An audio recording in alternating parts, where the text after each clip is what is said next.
The Haelor Empire's hubris. In the far reaches of the galaxy, the Haelor Empire had grown complacent in their conquest of countless worlds. Their advanced technology and ruthless tactics had made them the undisputed masters of every star system they encountered. As their empire expanded, the Haelor became increasingly confident in their superiority, believing that no species could challenge their might. The Haelor's attention turned to a small, unassuming planet called Earth. Their long-range sensors had detected the presence of a technologically primitive species, one that had barely begun to explore their own solar system. The Haelor Emperor, Zorgax, saw this as an opportunity to further expand his empire and add another trophy to his collection of conquered worlds. Emperor Zorgax summoned his most trusted military advisor, General Krav, to his throne room. "General, what do we know about this planet called Earth?"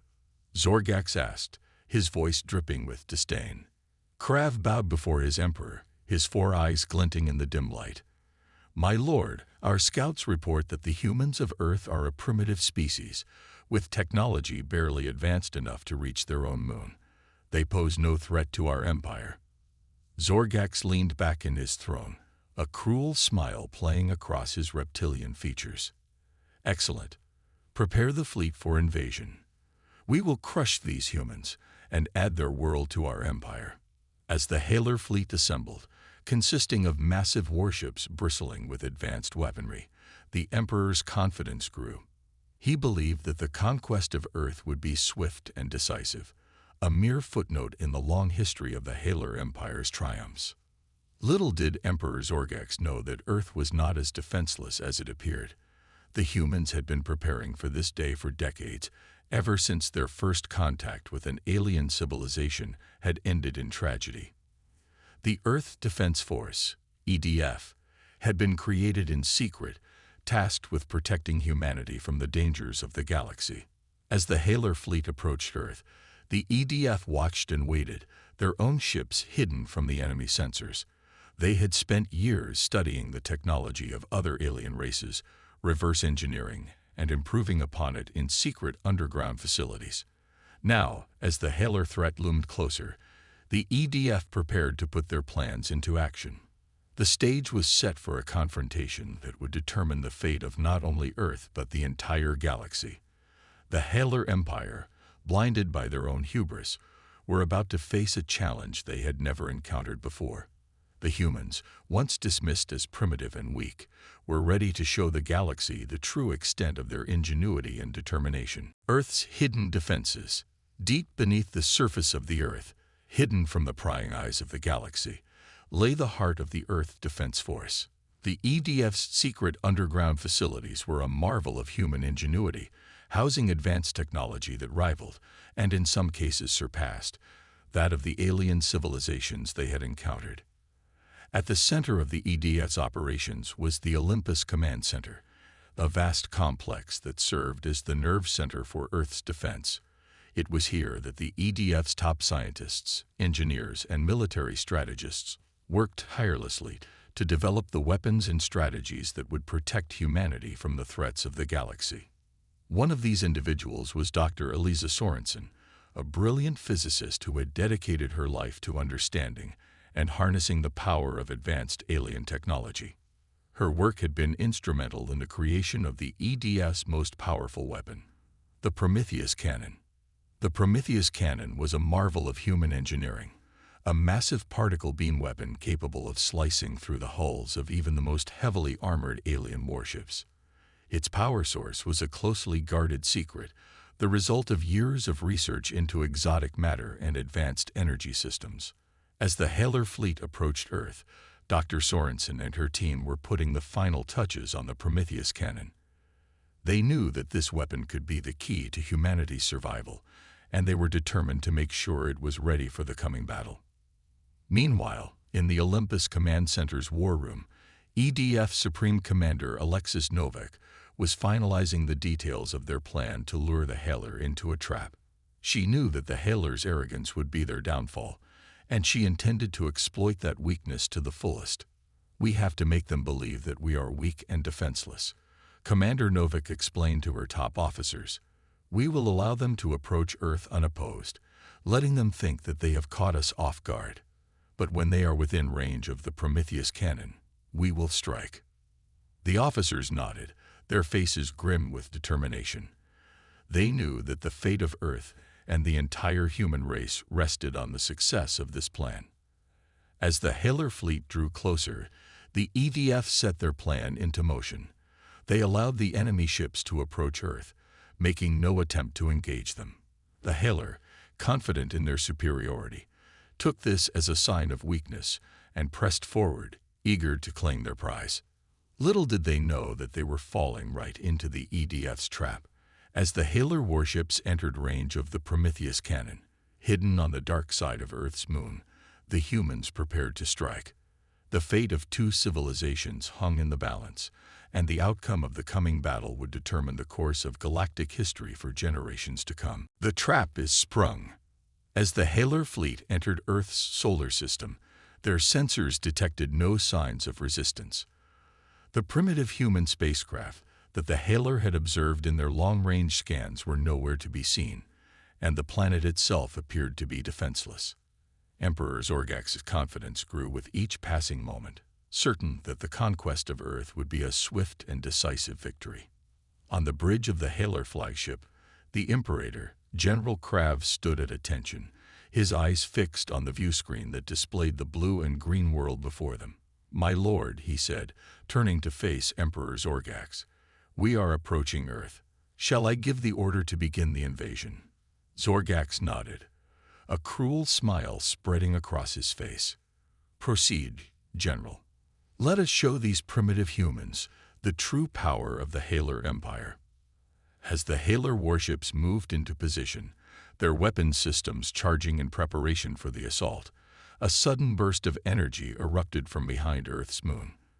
The Prometheus cannon, the EDF's secret weapon, had been unleashed, its powerful particle beams slicing through the void of space and striking the Imperator with devastating force.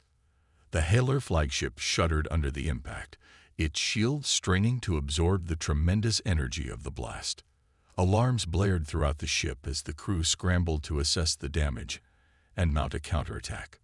On the bridge, Emperor Zorgax's eyes widened in shock and rage. "What is the meaning of this?" he bellowed, his voice trembling with fury. "Where did that attack come from?" Before General Krav could respond, a second burst of energy erupted from the moon, this time striking one of the Haelor fleet's support vessels.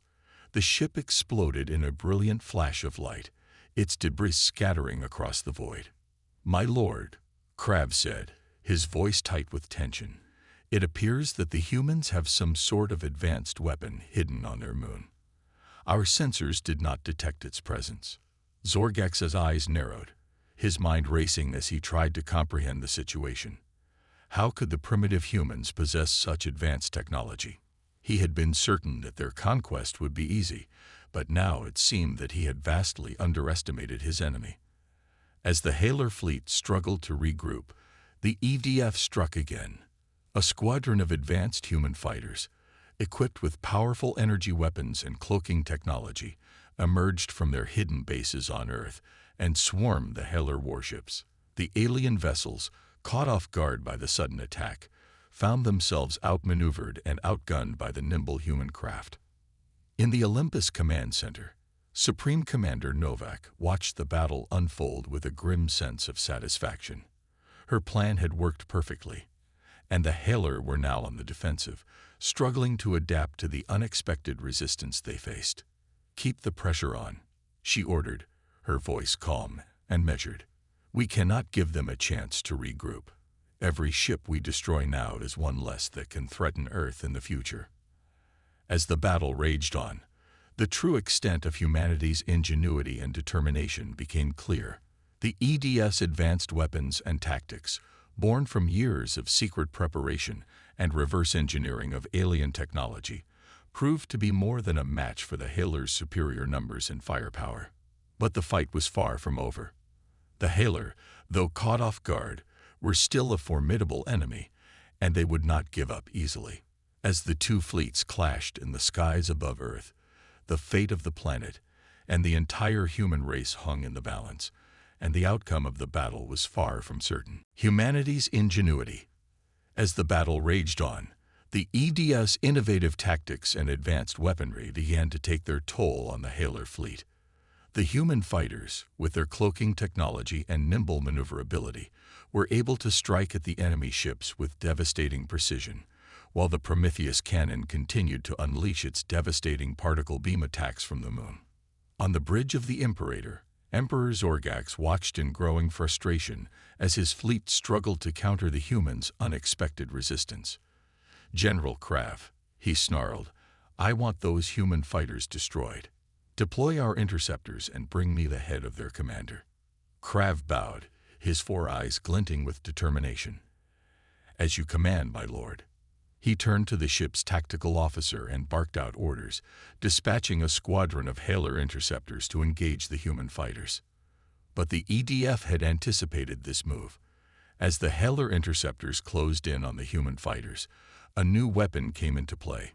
The EDF had developed a specialized electronic warfare system designed to disrupt the Haelor's communications and targeting systems.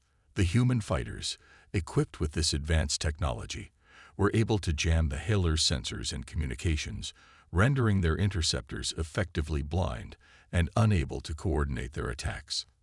In the midst of the chaos, a single human fighter, piloted by Captain Marcus Novak, the son of Supreme Commander Alexis Novak, broke through the Haelor lines and made a daring attack run on the Imperator itself. Marcus, a skilled pilot and tactical genius, had identified a weakness in the Haelor flagship's defenses, a small thermal exhaust port that led directly to the ship's main reactor. With the Prometheus cannon providing covering fire, Marcus dove his fighter towards the Imperator, evading the ship's point defense systems with incredible skill and precision.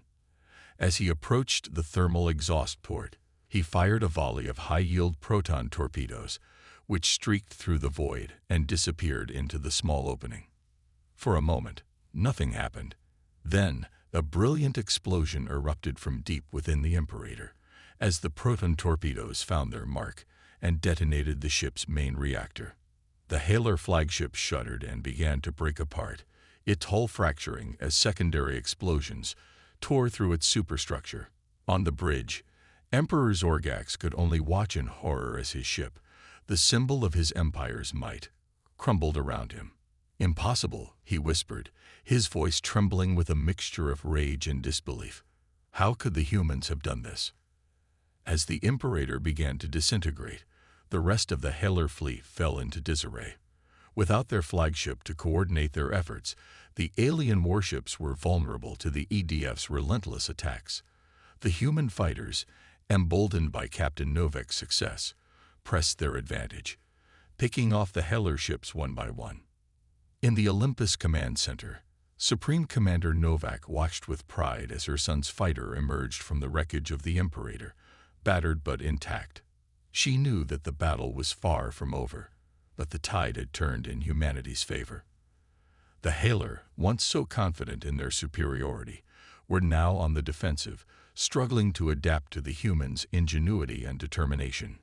As the battle continued, the true strength of the human spirit began to shine through.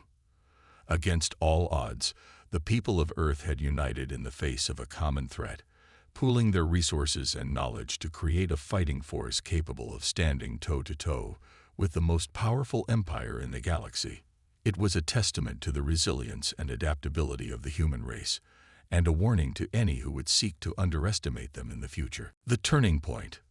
With the destruction of the Imperator and the growing success of the EDS fighters, the Haelor fleet was in disarray. Emperor Zorgax, his once unshakable confidence now shattered, struggled to maintain control over his remaining forces. In a desperate attempt to turn the tide of the battle, he ordered his ships to launch a massive coordinated assault on Earth itself, hoping to overwhelm the human defenses and force a surrender. As the Haelor warships began to move into position, Supreme Commander Novak and her team at the Olympus Command Center sprang into action. They had anticipated this move and had prepared a countermeasure that would strike at the heart of the Haelor's most fearsome weapon. their planet-killing Doomsday Cannon. The Doomsday Cannon was a massive particle beam weapon capable of destroying an entire planet in a single shot. It was the ultimate expression of the Haelor's military might, and the mere threat of its use had been enough to cow countless civilizations into submission. But the EDF had a plan to neutralize this terrible weapon, one that relied on the ingenuity and bravery of a single human scientist. Dr. Elisa Sorensen, the brilliant physicist who had been instrumental in the development of the Prometheus cannon, had been working on a secret project for months, one that she believed could be the key to humanity's victory. It was a specialized computer virus designed to infiltrate the Haelor's weapon systems and disable the Doomsday Cannon from within. As the Haelor fleet began to charge their weapons, Dr. Sorensen and a team of EDF infiltrators launched their daring mission. Using a captured Haelor shuttle, they managed to slip past the enemy's defenses and board one of the warships tasked with protecting the Doomsday Cannon. Once on board, they fought their way to the ship's central computer core, where Dr. Sorensen uploaded her virus into the Haelor's network. At first, nothing seemed to happen. The Haelor fleet continued to advance, their weapons glowing with building energy as they prepared to unleash their devastating attack on Earth. But then, just as the Doomsday Cannon was about to fire, the virus struck. Across the Haelor fleet, weapon systems began to fail, their power sources flickering and dying as the virus spread like wildfire through their networks. The Doomsday Cannon, its immense energy now turned inward, began to overload, its containment fields failing as the weapon consumed itself in a catastrophic explosion. The blast tore through the Haelor fleet, destroying dozens of ships in a single instant and sending the rest into a panicked retreat. On the bridge of his crippled flagship, Emperor Zorgax could only watch in horror as his once invincible armada was reduced to a shattered remnant, fleeing before the might of the human resistance. In the Olympus Command Center, cheers erupted as the EDF fighters pressed their advantage, chasing down the retreating Haelor ships and finishing them off one by one. Supreme Commander Novak, her face lined with exhaustion but glowing with pride, turned to her officers and spoke the words that would be remembered for generations to come. Today, we have shown the galaxy what humanity is capable of. We have faced an enemy that sought to destroy us, to crush our spirit and erase our existence. But we did not falter. We did not surrender. We fought back with every ounce of our strength, every bit of our ingenuity and determination. And in doing so, we have proved that no matter what challenges we face, no matter what threats arise to confront us, the human spirit will always endure. As the last of the Haelor ships vanished into the depths of space, the people of Earth celebrated their victory. They had faced the greatest threat in their history and emerged triumphant, united in their determination to protect their home and their way of life. And as the news of their victory spread throughout the galaxy, other civilizations began to take notice, realizing that the once overlooked humans of Earth were a force to be reckoned with, a rising power that would shape the future of the cosmos for generations to come. A new era. In the aftermath of the battle, the people of Earth emerged as a new force in the galactic stage. The news of their victory over the Haelor Empire spread like wildfire, and soon, diplomats and representatives from countless alien civilizations were flocking to Earth, eager to establish relations with the once overlooked humans. On Earth, the EDF found itself at the center of a new era of human progress and exploration. With access to advanced alien technology and a newfound sense of purpose, humanity began to reach out to the stars, establishing colonies on distant worlds and forging alliances with friendly alien races. At the heart of this new era was the Olympus Command Center, now transformed into a hub of galactic diplomacy and scientific exchange. Supreme Commander Novak, hailed as a hero by the people of Earth, found herself in the role of a statesman, negotiating treaties and trade agreements with alien leaders from across the galaxy. Dr. Elisa Sorensen, whose brilliant virus had been instrumental in the defeat of the Haelor, became the head of a new scientific initiative, one that sought to combine human ingenuity with alien technology to push the boundaries of what was possible. Under her leadership, human scientists made breakthrough after breakthrough, developing new forms of energy, advanced propulsion systems, and even unlocking the secrets of artificial gravity. As Earth's influence grew, so too did its responsibilities. The EDF, once a secret organization tasked with defending the planet, now found itself serving as a galactic peacekeeping force, intervening in conflicts and providing aid to those in need. Human soldiers, once confined to the surface of their own world, now patrolled the stars, ensuring the safety and security of the many races that look to Earth for guidance and protection. But even as humanity basked in the glow of its newfound status, there were those who watched from the shadows, waiting for their chance to strike. The defeat of the Haelor had sent a message to the galaxy, one that not all were happy to receive. There were those who saw humanity's rise as a threat to their own power, and who would stop at nothing to see the upstart species brought low. As the years passed, new challenges arose to test the resolve of the human race. But through it all, the people of Earth remained united in their determination to build a better future, one that would be shaped by the values of cooperation, compassion, and the unending pursuit of knowledge. And so, a new era dawned, one in which the once primitive humans of Earth took their place among the great civilizations of the galaxy. It was an era of wonder and discovery, of danger and adventure, and of the unending struggle to build a better tomorrow. And at the center of it all, standing tall and proud, was the indomitable spirit of humanity, a spirit that would never be broken, no matter what challenges lay ahead. The end.